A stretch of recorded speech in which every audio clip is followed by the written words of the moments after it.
तो दोस्तों, कैसे हैं आप लोग। आई होप आप सभी लोग अच्छे होंगे।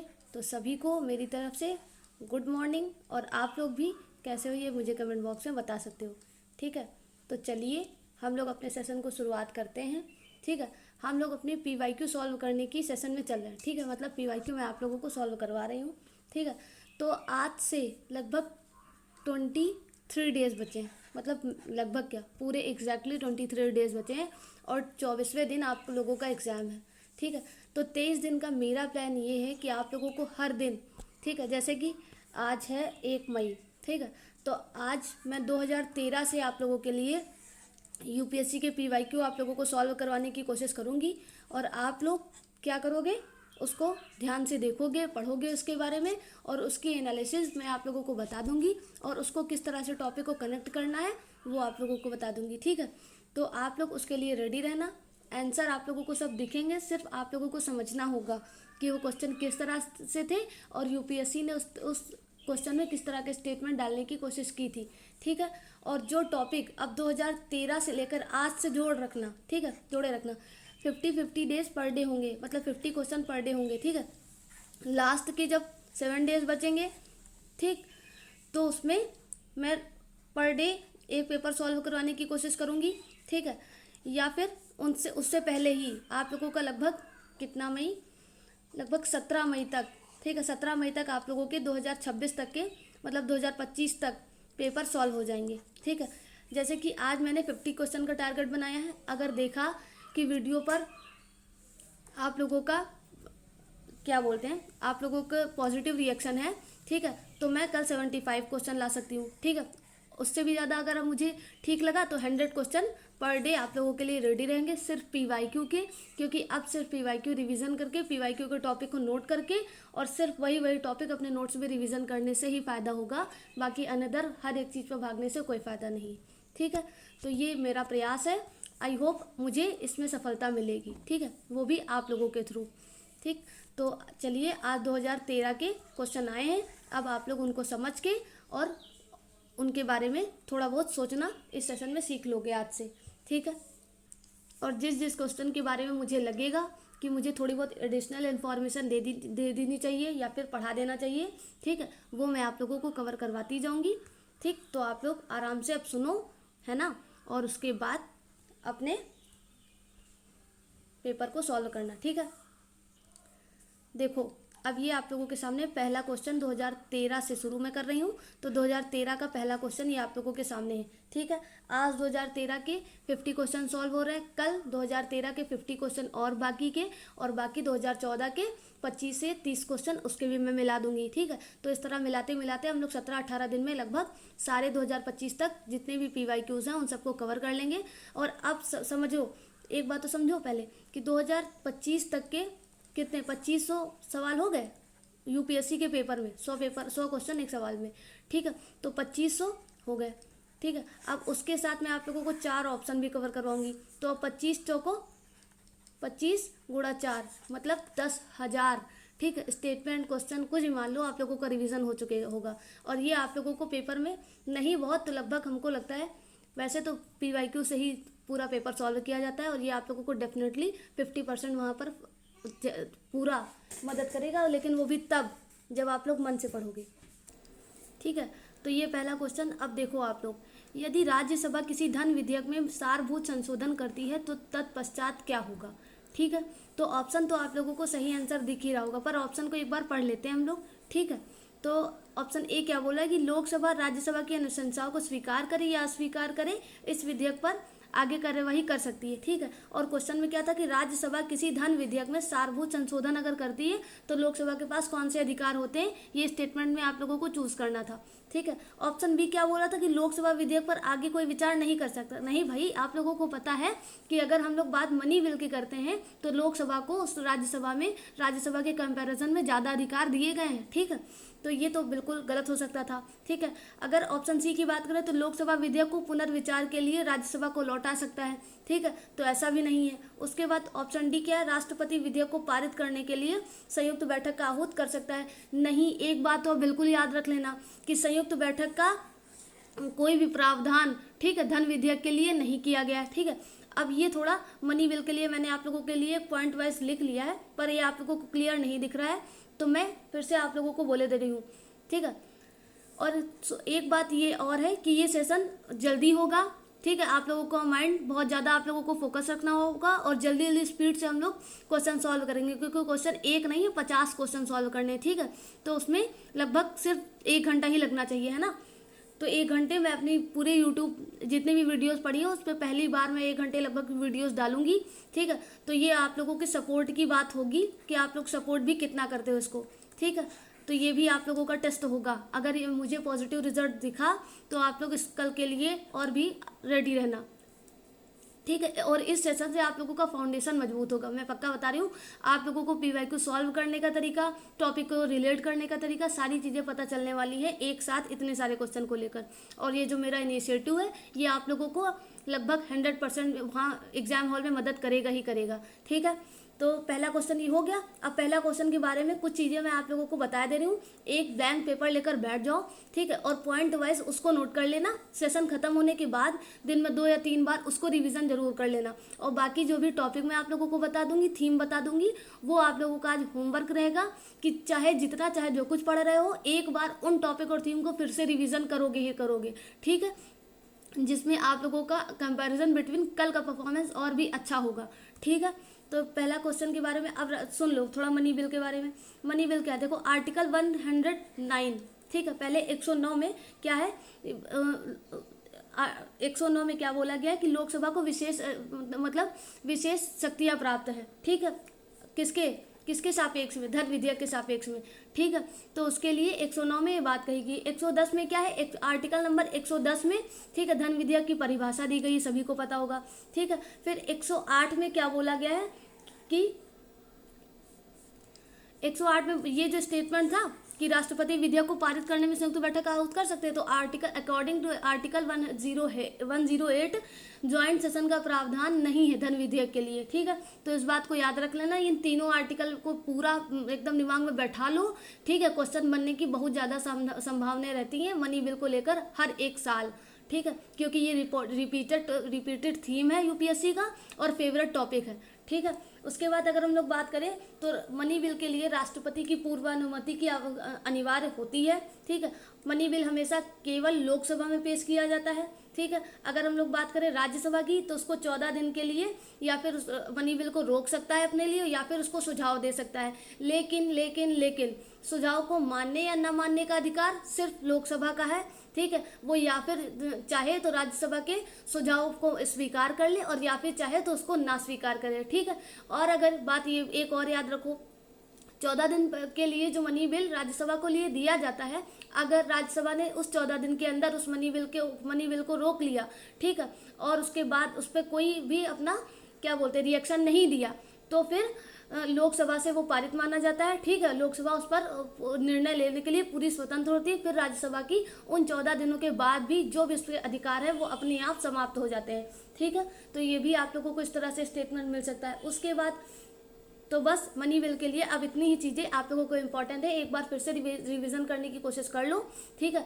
आर्टिकल 109 विशेष अधिकार, आर्टिकल 1110, ठीक है, परिभाषा, आर्टिकल 108 संयुक्त मतलब ज्वाइंट सेशन का कोई भी प्रावधान नहीं है, ठीक है। उसके बाद राष्ट्रपति की पूर्वानुमति अनिवार्य होती है धन विधेयक को लेकर, ठीक है। केवल लोकसभा में पेश किया जाता है। लोकसभा की शक्तियां राज्यसभा के लिए सबसे ज़्यादा है, मतलब राज्यसभा की कंपैरिजन में धन विधेयक के लिए सबसे ज़्यादा है। राज्यसभा सिर्फ धन विधेयक को 14 दिन के लिए या फिर रोक सकता है या फिर अपने सुझाव प्रस्तुत कर सकता है, बाकी इसका कोई भी अधिकार नहीं है। और ये सारे सुझाव बाध्यकारी नहीं है, सिर्फ सलाहकारी है, ठीक है। आई होप आप लोगों को अब समझ में आ चुका है इतना सब कुछ, ठीक। और ये क्वेश्चन आप लोगों को सॉल्व हो चुका है। अब जितने भी धन विधेयक को लेकर क्वेश्चन आएंगे आने वाले सालों में, अगर आपने मेरे साथ इतने ही टॉपिक जितने मैंने मुंह से बोल दिए हैं रिवीजन करके रखा है तो आप लोगों को परेशानी नहीं होने वाली है, ठीक है। तो चलिए अब हम लोग अपने दूसरे क्वेश्चन की ओर मूव करते हैं। सेकंड क्वेश्चन देखो, निम्नलिखित कथनों में से कौन सा एक सही है? किसके बारे में बोल रहा है पहले एक बार देखो। भारत में एक ही व्यक्ति को एक ही समय में 2 या 2 से अधिक राज्यों के राज्यपाल की नियुक्ति नहीं नहीं की जा सकती, क्वेश्चन में बोला है नहीं की जा सकती है। ठीक है, तो आप लोगों को क्या पता है कि आर्टिकल 153 के तहत राज्यपाल को अधिकार है संविधान में, ठीक है, संविधान के अनुसार उसको अधिकार है कि अगर राज्यपाल किसी एक राज्य का राज्यपाल बनाया जाता है और उसके क्षेत्राधिकार उसको एक से अधिक के लिए भी बनाया जा सकता है। ठीक है, तो ये जो नहीं शब्द है वो स्टेटमेंट को रॉन्ग कर देता है पूरी तरफ से। उसके बाद ऑप्शन बी क्या बोल रहा है कि भारत में राज्यों के उच्च न्यायालय न्यायाधीश के राज्यपाल द्वारा नियुक्त किए जाते हैं। ठीक वैसे ही उच्चतम न्यायालय के न्यायाधीश राष्ट्रपति को द्वारा नियुक्त किए जाते हैं। फिर से एक बार स्टेटमेंट सुनो, भारत के राज्यों के उच्च न्यायालय के न्यायाधीश राज्य के राज्यपाल के द्वारा नियुक्त किए जाते हैं। ठीक वैसे ही जैसे न्यायालय के न्यायाधीश राष्ट्रपति के द्वारा नियुक्त किए जाते हैं। तो ये स्टेटमेंट भी रॉन्ग है। ठीक है, क्योंकि भारत के राज्यों के उच्च न्यायालय के न्यायाधीश जो है वो राज्यपाल के द्वारा नियुक्त नहीं किए जाते, वो भी राष्ट्रपति के द्वारा ही नियुक्त किए जाते हैं। ठीक है, उसके बाद स्टेटमेंट तीसरा क्या है कि भारत के संविधान में राज्यपाल को उसके पद से हटाने के लिए कोई भी प्रक्रिया अभिकथित नहीं है। तो ये स्टेटमेंट बिल्कुल सही है। और ये एक बात मैं आप लोगों को बता दूं कि संविधान के नाम को लेकर जितने भी क्वेश्चन बने हैं उन पर हमेशा गौर फरमाया करो। ये यूपीएससी का सबसे इम्पोर्टेंट और सबसे फेवरेट टॉपिक है। हर एक स्टेटमेंट में, हर एक क्वेश्चन में लगभग आप लोगों को तीसरा, मतलब अगर 3 स्टेटमेंट है तो तीसरा या दूसरा स्टेटमेंट संविधान के अकॉर्डिंग ये, संविधान के अकॉर्डिंग ये, संविधान में ये है, संविधान में वो है। ठीक है, ऐसा करके पूरा यूपीएससी गलत करने की क्वेश्चन करता है और बहुत लोग उसको सच मान लेते हैं या फिर उसका डिसीजन ही नहीं ले पाते हैं, क्योंकि संविधान के अकॉर्डिंग या फिर इसके अकॉर्डिंग उसके अकॉर्डिंग कुछ याद ही नहीं होता है। ठीक है, और वहाँ पे एग्जाम हॉल में इतना प्रेशर क्रिएट हो जाता है कि वो संविधान के अकॉर्डिंग क्या है मुझे पता ही नहीं। ठीक है, तो ये आप लोग अब याद रखोगे कि संविधान के अकॉर्डिंग राज्यपाल। अब देखो एक लिस्ट बना लो, एक छोटा सा कोई पेपर लेके बैठ जाओ मेरे साथ। ठीक है, और जितने भी पॉलिटी के क्वेश्चन आएंगे उसमें अगर एक हेडिंग करके डाल लो कि संविधान में लिखित है या संविधान में नहीं लिखित है, कुछ ऐसे करके डाल लो। और जितने भी मैं आप लोगों को स्टेटमेंट बताते जा रहा हूँ उसको पॉइंट वाइज करके लिख लेना। ठीक है, जिसमें एग्जाम जस्ट देने के पहले आप लोग उसको रिविजन कर लोगे तो आप लोगों को एग्जैक्ट पता चल जाएगा कि संविधान में क्या क्या चीजें लिखी है और क्या क्या चीजें नहीं लिखी। अगर आप लोगों ने पढ़ रखा है तो पक्का आप लोगों को पता ही होगा, अगर नहीं पढ़ रखा उन सब के लिए मैं आप लोगों को बता रही हूँ कि फास्टली और क्विक रिवीजन करने का एकमात्र यही तरीका है। ठीक है, और यूपीएससी के फेवरेट थीम्स हैं ये, फेवरेट टॉपिक हैं ये। ठीक है, तो ये राज्यपाल के लिए आप लोग लिख सकते हो कि राज्यपाल के लिए संविधान में उसको पद से हटाने की कोई प्रक्रिया नहीं है। ठीक है, उसके बाद ऑप्शन डी क्या बोला कि विधायी व्यवस्था वाले संघ राज्य क्षेत्र में मुख्यमंत्री की नियुक्ति राज्यपाल द्वारा बहुसमर्थन के आधार पर की जाती है। ठीक है, तो ये भी गलत हो जाता है। ठीक, अब हम लोग अपने नेक्स्ट क्वेश्चन की ओर मूव करेंगे। और ये जो राज्यपाल की शक्ति है ना कि उसको एक से अधिक राज्य के राज्यपाल के लिए नियुक्ति की जा सकती है, उसको याद रखना। 7वें संविधान संशोधन के द्वारा उसको ये अधिकार प्राप्त किया गया था। आर्टिकल 153 के तहत एक राज्य के लिए एक ही राज्यपाल की नियुक्ति की गई है। लेकिन 7वें बाद में क्या किया गया था कि 7वें संविधान संशोधन के द्वारा उसके क्षेत्राधिकार को बढ़ा दिया गया था और एक से अधिक राज्यों के राज्यपाल एक टाइम पर हो सकते हैं according to 7th amendment act. ठीक है, तो अब हम लोग नेक्स्ट क्वेश्चन की ओर मूव करेंगे। अब आप लोगों को आई होप ये चीज़ें समझ में आ चुकी हैं। उसके बाद तीसरा क्वेश्चन, अब पॉलिटी के ये 2 क्वेश्चन आप लोगों ने देखे। ठीक है, एक ब्लैंक पेपर मैंने आप लोगों को शुरू में ही लेकर बैठने को कहा था। ठीक है, तो आई होप आप लोग सभी लोग बैठे भी होंगे। तो पॉलिटी ऐसे लिखो, उसके बाद ऐसे स्टार बना के उसमें लिखो यूपीएससी के फेवरेट टॉपिक। ठीक है, ऐसे यहाँ पर स्टार बना के लिख देना। उसके बाद यहाँ पे लिखो राज्यपाल। ठीक है, राज्यपाल, मनी बिल। ठीक है, मनी बिल। ठीक, पार्लियामेंट। अब पार्लियामेंट में आप लोगों को जब पढ़ाती जाऊंगी तो चीज़ें बताती जाऊंगी कि किसके ऊपर फंसते हैं। तो पार्लियामेंट में ऐसे एरो बना के लिखते रहना कि पार्लियामेंट के कौन कौन से टॉपिक है। तो ये आप लोग जितना भी आज आप लोगों के टॉपिक मिलेंगे आप लोगों को काम होगा कि सिर्फ यही टॉपिक रिवीजन करना। जितना जो कुछ पढ़ रहे हो वो तो आपको पढ़ना ही है। ठीक है, लेकिन 2 घंटे निकाल के, ठीक है, लगभग 1 घंटा सिर्फ 2-4 पॉइंट आप लोगों को रिवीजन करने वो प्लीज़ कर लेना। ठीक है, उसके बाद क्वेश्चन तीसरा क्या है, भौगोलिक लक्षण और प्रदेश। ठीक है, तो भौगोलिक लक्षण में ज्योग्राफी का क्वेश्चन आ गया। ठीक है, तो उसमें एबीसिनी का पठार, यहाँ पर अरब। ठीक, एटलस माउंटेन। ठीक, उत्तर पश्चिमी अफ्रीका, गुयाना उच्च भूमि दक्षिण पश्चिमी अफ्रीका और ओंकावांगो द्रोणी। ठीक, पैटागोनिया। तो आप लोगों को आंसर तो सही दिख रहा है। ठीक है, कि एटलस माउंटेन ही उत्तर पश्चिमी अफ्रीका में स्थित है, बाकी सब गलत है। ठीक, बाकी सब क्वेश्चन में गलत दिए गए हैं लेकिन मैंने उनको सही करके उनके सामने आप लोगों को ब्लू पेन से दिख रहा होगा कि लिख दिया है आंसर। ठीक है, तो एबासनी का पठार अब याद रख लेना इथियोपिया का है। ठीक, उसके बाद गुयाना उच्च भूमि कहाँ पर है? उत्तर पूर्वी दक्षिण अमेरिका में है, क्योंकि गुयाना ही दक्षिण अमेरिका का देश है।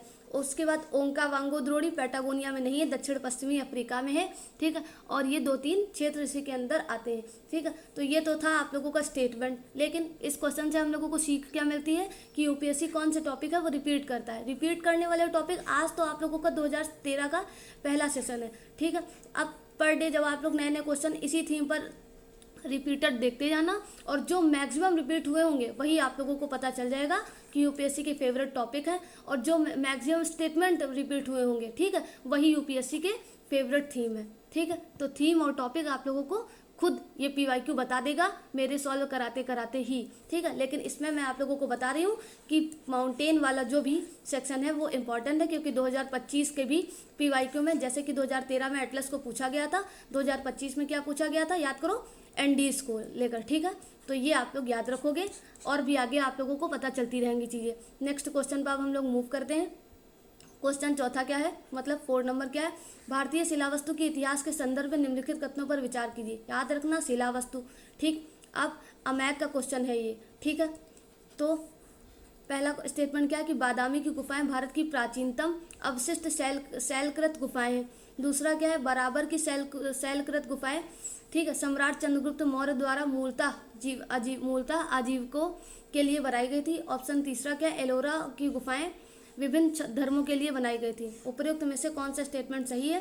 केवल 1, केवल 2, ठीक है। खैर स्टेटमेंट पढ़ने का कोई मतलब नहीं, आंसर आप लोगों को सामने दिख ही रहा है, ठीक है। अब इसकी बात करते हैं, अगर हम लोग बादामी की गुफाओं की बात करते हैं तो ये प्राचीनतम नहीं है, क्योंकि इससे पहले आप लोगों को पता होगा कि एलोरा और अजंता की गुफाएं बना दी जा चुकी थी, ठीक है। तो ये प्राचीनतम नहीं है। उसके बाद अगर हम लोग बात करें बराबर की शैलकृत गुफाओं, तो ये सम्राट चंद्रगुप्त मौर्य के द्वारा नहीं बनाई गई थी, ये बनाई गई थी अशोक के द्वारा, ठीक है। तो ये आप लोगों के दोनों स्टेटमेंट जो कि रॉन्ग दे रखे थे, वो आप लोगों को रॉन्ग क्यों दे रखे थे आप लोगों को पता चल चुका होगा।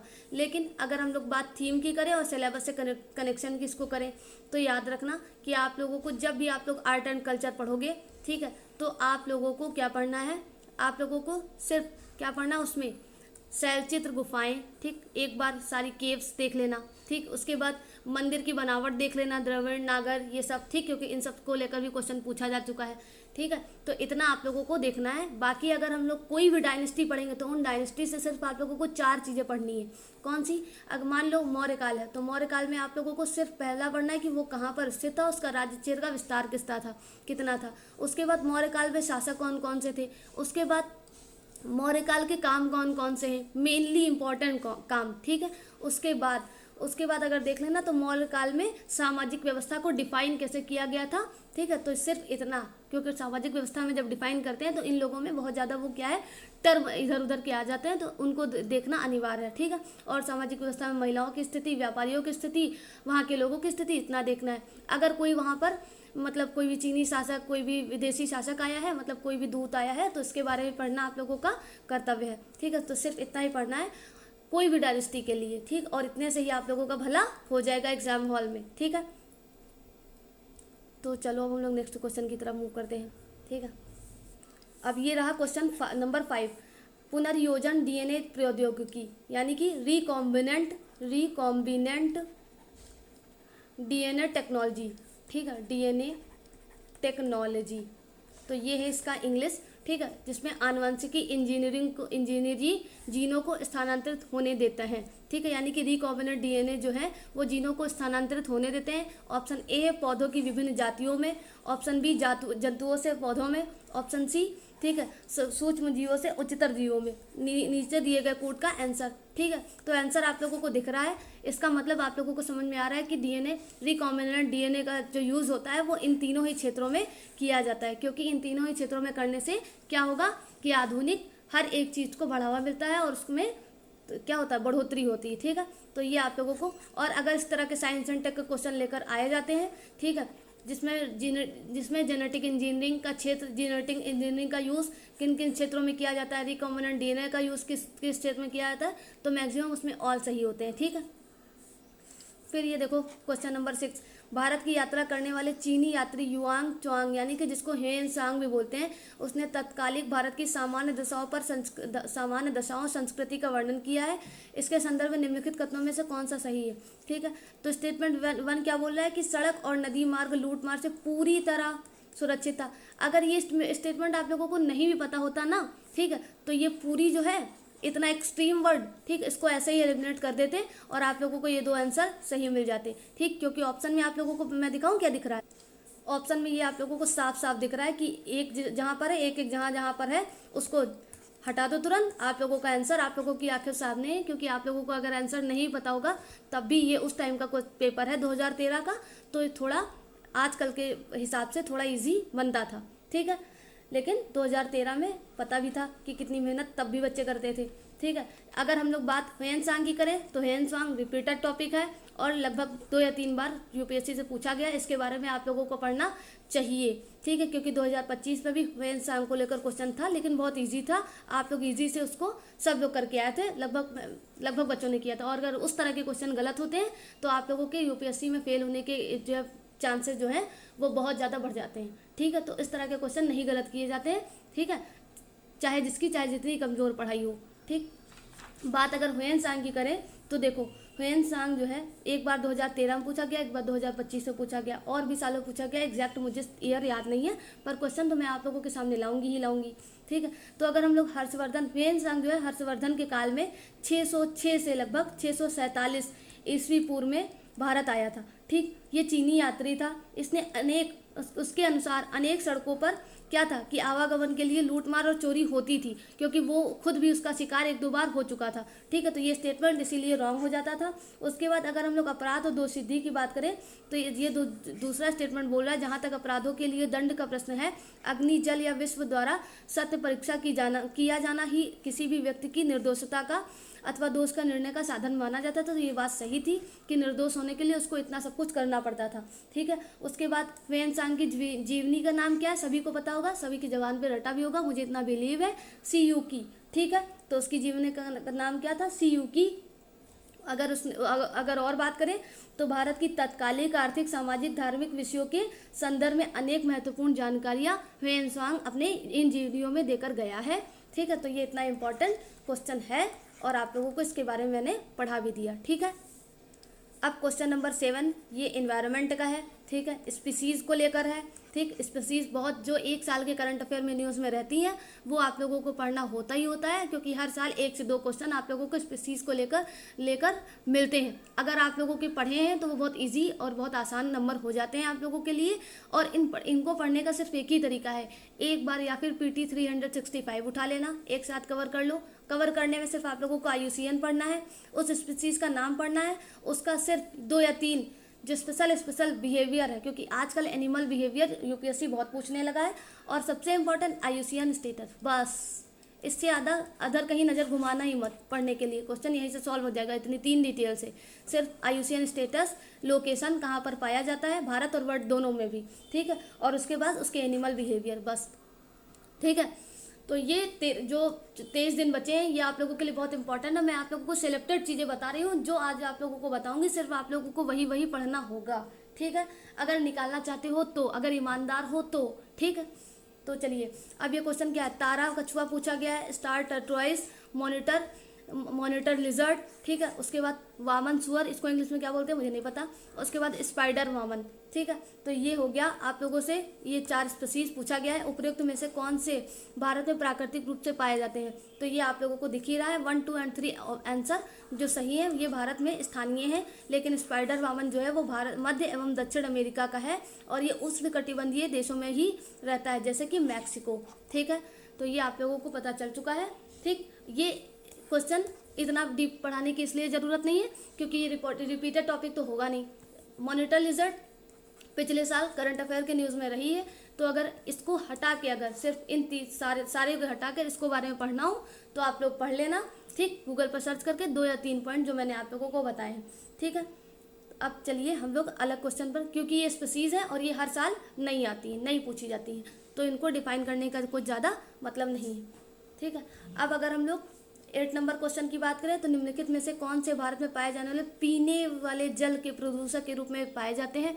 पिछले साल भी करंट अफेयर में 2 बार, ठीक है, 2 बार कौन सी, गंगा नदी गंदी होने की वजह से, ठीक है, और उसके बाद एक चंबल नदी गंदी होने की वजह से, ठीक है। आप लोगों को 2 या 3 बार ये टॉपिक न्यूज़ में रहा है, हॉट टॉपिक्स है इसका मतलब ये, और क्वेश्चन बनने की फिर से संभावनाएं हैं क्योंकि ये 2013 का था, ठीक, लंबे लॉन्ग टाइम से रिपीट नहीं हुआ है, फिर से बन सकते हैं। तो याद रखना कि पीने वाले जल में प्रदूषक के रूप में कौन कौन से पाए जाते हैं, आर्सेनिक, फ्लोराइड और यूरेनियम, फॉर्मेल्डिहाइड, ठीक, ये क्या है, ये एल्डिहाइड समूह का एक एसिड हो जाता है जो कि पानी में नहीं है। सॉर्बिटॉल, ये एक सोप का फॉर्म है तो ये भी पानी में नहीं है, लेकिन ये 3 चीज़ें ये क्या है, ये आप लोगों को पानी के प्रदूषक के रूप में पाई जाती हैं। इनको रट्टा मार लो, लिख लो, कुछ भी कर लो, भैया याद रख लेना इसको, ठीक है, क्योंकि आर्सेनिक, फ्लोराइड और यूरेनियम सबसे ज़्यादा मात्रा में जल में प्रेजेंट टाइम में प्रदूषक में पाए जाने वाले तत्व हैं, ठीक है। तो ये आप लोगों के लिए एक थोड़ी सी क्वेश्चन की एक्सप्लेनेशन हो गई, ठीक है। और ये यूपीएससी का फेवरेट टॉपिक है मिनरल्स को लेकर, ठीक है, मिनरल को लेकर, पोल्यूशन को लेकर, ये आप लोगों को पता ही होगा, ठीक है। अब नेक्स्ट क्वेश्चन क्या बोल रहा है कि भारतीय इतिहास के संदर्भ में प्रांतों से संविधान सभा के सदस्य, ठीक है, क्या उन प्रांतों के लोगों द्वारा सीधे निर्वाचित हुए थे। बी, भारतीय राष्ट्रीय कांग्रेस तथा मुस्लिम लीग द्वारा नामित किए गए थे। सी, प्रांतीय विधानसभाओं द्वारा निर्वाचित किए गए थे। ऑप्शन डी, सरकार द्वारा संवैधानिक मामलों में उनकी विशेषज्ञता चुनी गई थी। तो आंसर तो आप लोगों के सामने ये आप लोगों को दिख रहा है, लेकिन अब ये देखो स्टेटमेंट क्या, पहला वो क्या बोल रहे हैं, अगर ये आप लोगों को आंसर नहीं पता है ना वहाँ पे एग्जाम हॉल में, अगर इस तरह से आ जाए तो उसको कैसे टैकल करना है ये एक बात सीखो, ठीक है। उन प्रांतों के लोगों के द्वारा सीधे निर्वाचित होते हैं, ऐसा कैसे हो सकता है, ठीक है।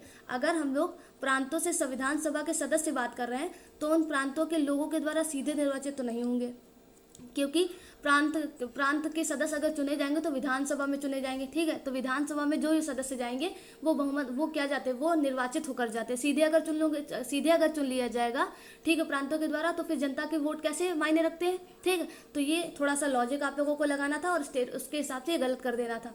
स्टेटमेंट बी क्या बोला है कि भारतीय राष्ट्रीय कांग्रेस और मुस्लिम लीग द्वारा नामित हुए थे। कैसे, भारतीय राष्ट्रीय कांग्रेस और मुस्लिम लीग थोड़ी ना प्रांतों के सदस्यों को अपने हिसाब से नियुक्त कर देगी, वो भी तो निर्वाचन ही करवाएगी, ठीक है।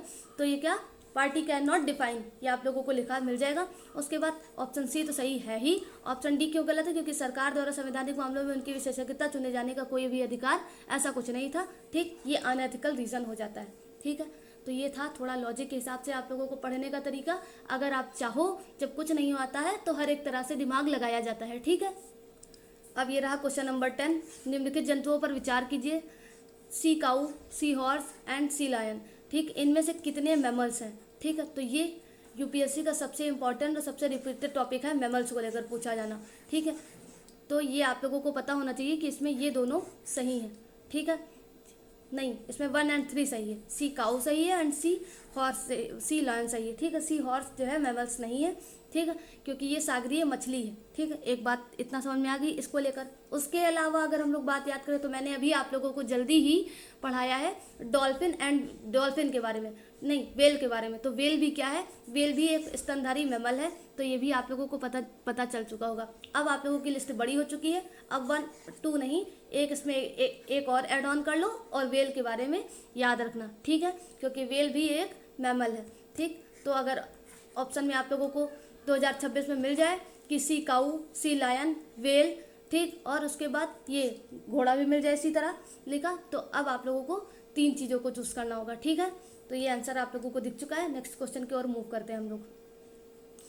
क्वेश्चन क्या पूछा गया है, फिर से पॉलिटी का आ गया। निम्नलिखित कथनों पर विचार कीजिए। भारत के संविधान में संशोधन में केवल, हटाओ इसको, तुरंत हटा देना है। जहाँ पर भी आप लोगों को केवल, हमेशा, सभी, ठीक है, इस तरह के एक्सट्रीम वर्ड मिल जाए, 99% चांसेस होते हैं कि वो स्टेटमेंट गलत हो जाते हैं, ठीक। तो उसको बिना पढ़े वहीं पर टाइम बचाने के लिए सिर्फ, ठीक है, वैसे तो पढ़ना सब कुछ चाहिए, लेकिन हम लोग एक युद्ध के क्षेत्र में बैठते हैं उस दिन, ठीक है। घर में बैठो, सब कुछ पढ़ो, ठीक है। जैसे कि हम यहाँ पे क्वेश्चन सॉल्व करें, इसको केवल को लेकर 4 बार क्वेश्चन पढ़ लो, पूरा अधिकार है आप लोगों को समझने का। लेकिन जब एग्जाम हॉल में बैठे होगे तो वो सिर्फ 2 घंटे आप लोगों के पक्ष में है। अगर वो आप लोगों के पक्ष में रहेंगे तो रिजल्ट आ जाएगा, नहीं रहेंगे तो रिजल्ट नहीं आता है, ठीक है। बहुत लोगों का नहीं आता है। तो ये होता है टाइम बचाने का तरीका, क्योंकि हम लोगों को सिर्फ एक ही क्वेश्चन थोड़ी ना सॉल्व करना है। और साल दर साल आप लोग देखते जा रहे होगे कि यूपीएससी का क्या हो रहा है कि पेपर इतना लेंदी बना रहा है कि 2 घंटे बच्चों के लिए कम पड़ रहे हैं। ठीक है, तो वो केवल हटा देना है वहीं पर देख कर इस तरह से, ठीक, क्योंकि ये टाइम बचाने में काम करते हैं। उसके बाद तुरंत ऑप्शन देखो, एक एक जहाँ पर है हटा दो तुरंत। ऑप्शन बी आप लोगों के सामने आंसर विद इन 2 सेकंड मिल गया। ठीक है, बिना क्वेश्चन पढ़े। लेकिन अब हम लोग पढ़ रहे हैं तो हम लोग पढ़ के ही क्वेश्चन निकालते हैं। ठीक है, भारत के संविधान में संशोधन केवल लोकसभा के एक विधेयक की पुनः स्थापन द्वारा प्रारंभ किया जाता है? तो नहीं भाई, लोकसभा और राज्यसभा दोनों इसमें इंपॉर्टेंट होते हैं भारत के संविधान के संशोधन को लेकर। यदि ऐसा संविधान संशोधन के संघीय चरित्र में परिवर्तन की मांग की जाती है तो संशोधन का अनुसमर्थन भारत के सभी राज्यों के विधानमंडल द्वारा किया जाता है। तो ये बात सच है, क्योंकि अगर संविधान में संशोधन करवाना है तो आप लोगों को संसद में बहुमत के अलावा आप लोगों को सभी राज्यों के क्या है, सभी राज्यों के बहुमत के भी वोट्स चाहिए होते हैं। ठीक है, तो ये आप लोगों का क्वेश्चन हो गया। अब हम लोग नेक्स्ट क्वेश्चन पर क्वेश्चन नंबर फिर से महान्यायवादी लगभग अगर मैं 2013 से बात करूं, 2013 से बात करूं और 2025 तक बात करूं तो लगभग, ठीक है, लगभग 10 बार इससे क्वेश्चन बने हैं। ठीक, 10 क्वेश्चन इससे मिलेंगे हर एक साल में अगर मिनिमम मैं जोड़ूँ तो। ठीक, तो ये इंपॉर्टेंट टॉपिक है, थीम इंपॉर्टेंट है। ठीक, इसको पढ़ना जरूर आज घर में। ठीक है, इसी तरह संविधान संशोधन पॉलिटी मतलब लगभग रिवीजन वाले टॉपिक मैं आप लोगों को बताते जा रही हूँ। ठीक है, और वो आप लोगों को पढ़ने होते हैं, क्योंकि पॉलिटी सबसे ज़्यादा स्कोरिंग होता है, सबसे ज़्यादा अगर वैसे तो सबसे ज़्यादा मैं इजी नहीं कह सकती, पर अगर देखा जाए कि सारे सब्जेक्ट के लिए प्रीलिम्स में तो पॉलिटी में हाई स्कोर करना पॉसिबल होता है। ठीक है, और पॉलिटी में हर साल 15 से 20 क्वेश्चन आते हैं। ये आप लोग अगर 15 से 20 में 10 से 15 सही कर ले गए, ठीक है, तो 20 से 30 क्वेश्चन आप लोगों के ऐसे ही सही आंसर हो गए। ठीक, बिना माइनस मार्किंग किए। ठीक है, तो भारत के महान्यायवादी के बारे में बात करना है। ऑप्शन ए क्या बोला कि लोकसभा की कार्यवाही में भाग ले सकता है। ठीक है, ऑप्शन बी क्या बोला कि लोकसभा में किसी समिति का सदस्य हो सकता है। ऑप्शन सी, ठीक है, लोकसभा में वो बोल सकता है। ठीक है, पूछा गया था लोकसभा में मतदान कर सकता है। ठीक, और उसके बाद स्टेटमेंट में क्या पूछा गया था कि उपरोक्त में से कौन से कथन सही है उसके लिए, है ना। तो आप लोगों को पता ही होगा कि महान्यायवादी सब कुछ कर सकता है पर लोकसभा में मतदान का अधिकार उसको नहीं है। ये 3 ऑप्शन अपने आप सही हो जाते हैं आप लोगों के लिए। ठीक है, ये इजी क्वेश्चन था, ये ऐसे ही बच्चे अपने आप एलिमिनेट कर देंगे। एलिमिनेट का वैसे भी इसमें ऑप्शन 1 दे रखा है एलिमिनेशन के लिए, 4 जिसको पता होगा वो हटा देगा। ठीक, केवल 1 हो नहीं सकता क्योंकि इससे ज़्यादा हम लोगों को सही आंसर उसमें दिख रहे हैं। ठीक है, तो और 2 के साथ 4 है तो ये हट गया बच्चा, और 1 और 3 क्योंकि इससे भी ज़्यादा भी सही है तो ये आप लोगों के सामने सही आंसर आप लोगों के सामने खुद भी मिल गया। ठीक है, अब हम लोग बात क्वेश्चन नंबर 13 की करें। शर्करा उद्योग के उपोत्पाद की उपयोगिता के संदर्भ में निम्नलिखित में से कौन सा सही है? तो ये आप लोग खुद से पढ़ो। देखो क्या है कि खोई को ऊर्जा, खोई क्या है कि शर्करा से बनता है कुछ। ठीक है, ऊर्जा उत्पादन के लिए जैव मात्रा ईंधन के रूप में प्रयुक्त किया जा सकता है। ठीक है, उसके बाद ऑप्शन 2 क्या है कि सीरे की कृत्रिम रासायनिक उर्वरकों के उत्पादन के लिए एक भरण स्टॉक की तरह प्रयुक्त किया था। तो ये गलत हो जाता है। ठीक है, क्योंकि सीरे को तुम कभी भी भरण स्टॉक की तरह यूज़ नहीं कर सकते। ठीक है, एक टाइम पर वो वेस्ट हो जाता है। ठीक है, सीरे को एथेनॉल उत्पादन के लिए प्रयुक्त किया जाता है। सभी को पता है कि गन्ने के सीरे से एथेनॉल का यूज़ किया जाता है, बनाया जाता है, जो कि प्रेजेंट टाइम पर गवर्नमेंट पेट्रोल के लिए E20 है ना, E50 E100 तक स्कीम ला चुकी है। ठीक है, अगर हम लोग बात खोई की करें तो खोई कागज़ के उद्योग में भी यूज़ किया जाता है।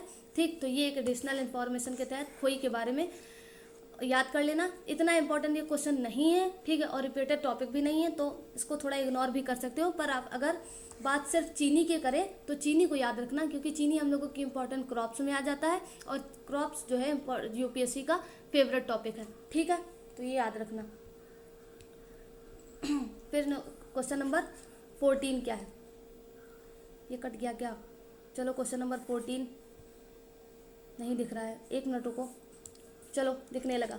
अलग अलग ऋतुओं में दिन यानी कि समय और रात्रि के समय विस्तार की विभिन्नता का कारण किस कारण है? ठीक है, तो ये आंसर आप लोगों को देना है। इजी टॉपिक है। ठीक है, आप लोगों ने पढ़ा होगा। ठीक है, कि सूर्य बीच में होता है, पृथ्वी की स्थिति ये ठीक 21 जून, ठीक है, सितंबर, ऐसे बदलती रहती है। ये आप लोगों ने टॉपिक खूब पढ़ा होगा। ठीक है, इसी की वजह से क्या होता है कि दिन के समय और रात्रि के समय विस्तार की विभिन्नता बढ़ती रहती है। तो ये आप लोग का मिल गया पृथ्वी का नत अक्ष पर परिक्रमण की वजह से ये होता है। ठीक, ये मत लगा के आना अगर इस तरह का मिल जाएगा, ये पूरा कंफ्यूजिंग स्टेटमेंट इसीलिए दे भी रखा था, पृथ्वी का सूर्य के चारों ओर दीर्घवृत्तीय रीति के परिक्रमण के कारण। ठीक है, तो ये आंसर गलत हो जाता है। बाकी आप लोगों को खुद समझ में आ जाएगा कि पृथ्वी का अपने अक्ष के घूर्णन की वजह से क्या होता है, दिन और रात की स्थिति तय नहीं होती है, समय की अक्षांशीय स्थिति नहीं भाई, इतना भी कुछ नहीं है। ठीक है, अब ये आया यूपीएससी का important topic, Narmada river. Point जहाँ पर नोट कर रहे हो वहाँ पर नोट कर लो, क्योंकि नर्मदा रिवर 10 से 15 बार पूछी जा चुकी है हर एक तरह से क्वेश्चन में। ठीक है, कभी कभी तो ऐसा हुआ कि 2 या 3 क्वेश्चन एक ही बार रिवर को लेकर बने हैं एक ही पेपर में, और उसमें नर्मदा रिवर हर बार घूम फिर के आई है।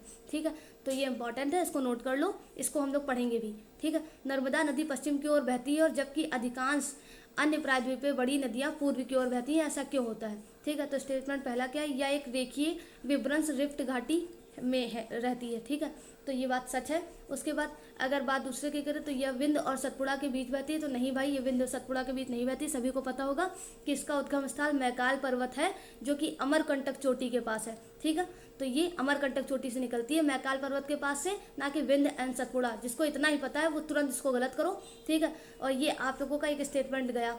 ठीक, उसके बाद अब कोई नहीं तो ऑप्शन होगा ही नहीं, क्योंकि एक तो सही ही निकल गया। ठीक है, उसके बाद एक मतलब सही निकल गया, एक गलत निकल गया, तो कोई नहीं, और उसके बाद 2 और 3 तो ऑप्शन गए। आप लोगों के पास क्या बचा, 50-50। ठीक, भूमि का ढलान मध्य भारत से पश्चिम की ओर होता है। ठीक है, तो ये आप लोगों को बताना है।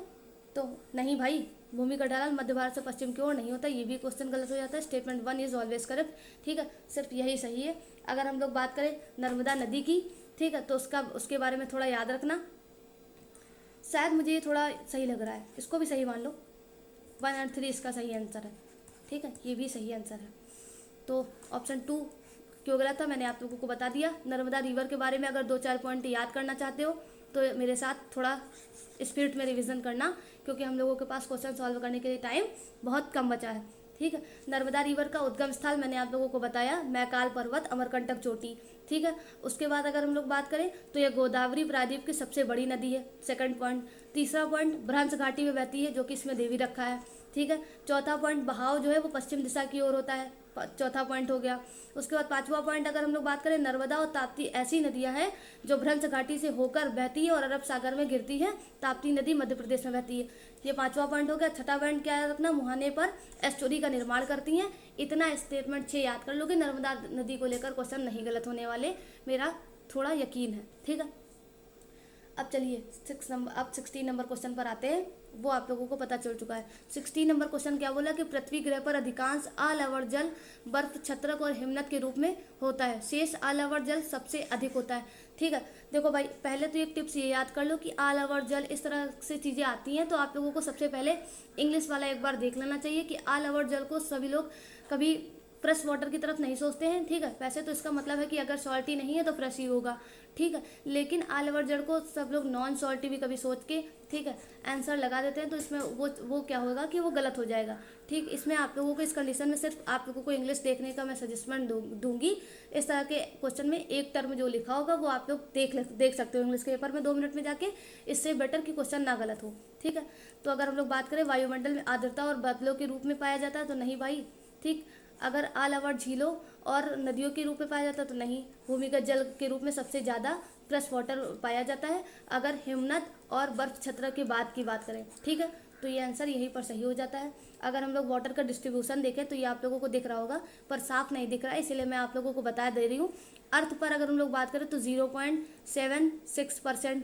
ठीक है, उसके बाद एटमॉस्फेयर में अगर हम लोग वाटर का डिस्ट्रीब्यूशन बात करें तो 0.001%। ठीक है, उसके बाद सॉइल की अगर हम लोग बात करें, सॉइल ह्यूमिडिटी यानी कि आर्द्रता, इसमें अगर हम लोग बात करें तो 0.001%। ठीक है, ये भी उतना ही है। उसके बाद लेक एंड रिवर में अगर हम लोग बात करें, लेक एंड रिवर में, ठीक है, तो लेक एंड रिवर के लिए 0.009% याद कर लेना। मतलब सबसे ज़्यादा किसमें अर्थ में, पृथ्वी पर 0.76%। ठीक है, तो ये आप लोगों को पता चल चुका वाटर के डिस्ट्रीब्यूशन के बारे में। अब हम लोग नेक्स्ट क्वेश्चन की ओर मूव करते हैं। आई होप आप लोगों को चीज़ समझ में आ रही है और मज़ा भी आ रहा है। कुछ भी डाउट हो कमेंट बॉक्स में कमेंट कर सकते हो, कुछ भी मतलब चीज़ें अगर कल से आप लोगों को इम्प्रूवमेंट चाहिए तो वो भी आप लोग बता सकते हो, ठीक है। अब क्वेश्चन नंबर 17 देखो। उसके बाद क्या है, क्या बोलते हैं, national park, wild life sanctuary, सबसे ज़्यादा इंपॉर्टेंट टॉपिक है। एक क्वेश्चन आप लोगों को हर साल में मिलेगा, ठीक। रिपीटेड टॉपिक है, रिपीटेड थीम है, हर बार आते ही आते हैं, ठीक है। और इस साल भी आएगा, इसमें कोई दो राय नहीं है। लेकिन बात यह है कि अब कैसा आएगा वो यूपीएससी डिसाइड करता है। थीम सबको पता है, पढ़ना आप लोगों का काम है, क्वेश्चन बनाना उनका काम है, ठीक। तो जितना डीप पढ़ोगे आप लोगों के लिए काम इतना ही आसान हो जाएगा। नोकरे की अगर हम लोग बात करें तो पहाड़िया दे के रखा है, गारों में है क्या, ठीक है। तो ये आप लोगों को देखना है। लोकटक झील की अगर हम लोग बात करें तो बैरल क्षेत्र दे रखा है, ठीक। तो ये बैरल क्षेत्र में नहीं है। नामदफा की अगर हम लोग बात करें तो दाफला पहाड़िया दे रखा है, तो नहीं भाई, ये मिसमी में होती है, मिसमी और पटकाई भूमि में। नोकरेक सबसे सही है, गारो पहाड़िया, जो कि मेघालय में है, ठीक है। अगर हम लोग लोकटक की बात करें तो ये बराइल क्षेत्र में नहीं है, ये मणिपुर यानी कि मनी हिल्स में है, ठीक है। तो उपयुक्त में से कौन सा, केवल एक सही आंसर इसके लिए फिट बैठता है, ठीक है। अब 18 नंबर क्वेश्चन देखो। विद्युत चुंबकीय विकिरण, भूतापीय ऊर्जा, गुरुत्वीय बल, प्लेट संचलन, पृथ्वी का घूर्णन, पृथ्वी का परिक्रमण, ठीक है। उपर्युक्त में से कौन से पृथ्वी के पृष्ठ पर गतिक परिवर्तन लाने के लिए जिम्मेदार है, ठीक है। तो ये आप लोगों को सभी आंसर में दिख ही रहा होगा कि सारी की वजह से क्या होता है कि पृथ्वी का संचलन यानी कि पृथ्वी पर गतिक परिवर्तन होता है। कभी कभी विद्युत चुंबकीय विकिरण, भूतापीय ऊर्जा, गुरुत्वीय बल, प्लेट संचलन, पृथ्वी का घूर्णन और पृथ्वी का परिक्रमण, ठीक है। तो ये आंसर आप लोगों के लिए 18 हो जाता है। इतना कुछ खास क्वेश्चन वो नहीं था मुझे लगा, इस वजह से उसको थोड़ा सा ही डिस्कस करना था। क्वेश्चन नंबर 19 देखो। निम्नलिखित में से किस निकाय या किन निकायों का संविधान में उल्लेख नहीं है। इंपॉर्टेंट टॉपिक फिर से मिल गया, रिपीटेड टॉपिक एक ही पेपर में मिल गया। क्या आपको दिया है, राष्ट्रीय विकास परिषद, ठीक है, राष्ट्रीय विकास परिषद, योजना आयोग, क्षेत्रीय परिषद, ठीक है। तो इन तीनों का उल्लेख हमारे संविधान में नहीं। योजना आयोग आप लोगों को पता होगा कि 2015 में जब नीति आयोग आया तो योजना आयोग को हटा दिया गया, मतलब इससे पहले वो बना था, ठीक है। उसके बाद राष्ट्रीय विकास परिषद भी संविधान में नहीं है, एक्ट के माध्यम से बनाया गया। क्षेत्रीय परिषद भी संविधान में नहीं है, एक्ट के माध्यम से बनाया गया है। तो इन तीनों चीज़ को जहाँ पर मैंने आप लोगों को बताया था वहीं पर नोट करके फिर से लिख लेना, ठीक। इन तीनों का टॉपिक डाल के, बाकी सब ठीक है, याद हो जाएगा आप लोगों को, ठीक है। फिर अब ये 20 नंबर का क्वेश्चन देखो, फिर अपने आज के सेशन को एंड करेंगे, बाकी क्वेश्चन कल करेंगे एक साथ, ठीक है। तो मैंने तो सोचा था कि 50 क्वेश्चन हो जाए, पर मुझे आज आप लोगों का रिस्पांस भी देखना है ना, इस वजह से मैंने 50 क्वेश्चन नहीं रखे, आज 20 ही करवाए हैं। बाकी स्लाइड बनी रखी है, अगर आज आप लोगों का रिस्पांस अच्छा आता है तो कल से मैं आप लोगों को 50 से, कल 50 मैंने आज बताया, कल 75 करवा दूंगी, इसी तरह करवा दूंगी, फिर टाइम चाहे जितना लगे, लेकिन मुझे आज तो आप लोगों का रिस्पांस देखना ही होगा, ठीक है। बंगाल के तिभागा किसान आंदोलन की क्या मांग थी। 1946 में ये स्टार्ट हुआ था और इसकी मांग क्या थी कि जमींदारों की हिस्सेदारी के फसल को आधे भाग से कम करके 1/3 करना, ये इसका मांग था, ठीक है। अगर आप लोगों को ये सेशन अच्छा लगा हो तो मेरे चैनल को सब्सक्राइब करना मत भूलना, क्योंकि मैंने आप लोगों को एंड में ही बता दिया कि इस चैनल से आप लोगों को कितना लाभ होने वाला है, ठीक है। वीडियो को लाइक एंड शेयर करना भी मत भूलना, जिससे आप लोग और उससे भी जुड़े आप लोग, ठीक, जो होगे, जिससे आप मेरी वीडियो को पुश मिलेगा, रिस्पांस मिलेगा मुझे अच्छा, और मुझे भी अच्छा लगेगा, और उसकी वजह से आप लोगों को भी, ठीक है, बहुत ज़्यादा बेनिफिट होने वाला है। तो आप लोग इतना कर सकते हो, ठीक। और थैंक यू सो मच अगर आप लोग मेरी छोटी सी यूट्यूब फैमिली का बड़ा सा हिस्सा बनोगे, ठीक है। Have a nice day, bye bye. कल फिर मिलते हैं इसी आगे कंटिन्यू करने के साथ, ठीक है।